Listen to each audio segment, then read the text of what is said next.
السلام علیکم ورحمۃ اللہ وبرکاتہ۔ میں طاہر اقبال ہوں اور آپ دیکھ رہے ہیں ہمارا یوٹیوب چینل مکتبہ اسلامیہ کلور کوٹ۔ آج کا وہ وظیفہ ہے جس کے بارے میں سرکار دو عالم صلی اللہ علیہ وآلہ وسلم نے فرمایا کہ جو آدمی اس کے اوپر عمل کرے گا اگر اس کے سمندر کے جھاگ کے برابر بھی گناہ ہے تو اللہ رب العزت اس کے ان گناہوں کو معاف کر دے گا۔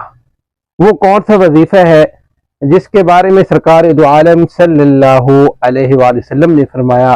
وہ یہ ہے کہ ہر فرض نماز کے بعد 33 بار اللہ اکبر، 33 بار سبحان اللہ اور 33 بار الحمدللہ پڑھے گا، اور اس کے بعد یہ دعا پڑھے گا: لا الہ الا اللہ وحدہ لا شریک لہ لہ الملک ولہ الحمد وہو علی کل شیء قدیر۔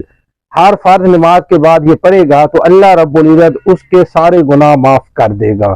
اور یہ ہمارا یوٹیوب چینل ہے، ابھی تک جن ساتھیوں نے اس کو سبسکرائب نہیں کیا سبسکرائب کر دیں تاکہ ہر آنے والی ویڈیو آپ تک پہنچ سکے۔ اور باقی اسی کے ساتھ ساتھ اگر کسی کو دینی کتب کی ضرورت ہے وہ بھی ہمارے پاس دستیاب ہے، قرآن مجید، تفاسیر، رومال، ٹوپیاں، تسبیح، شاہد، یہ بھی دستیاب ہے۔ بہت مہربانی، اللہ حافظ، السلام علیکم ورحمۃ اللہ وبرکاتہ۔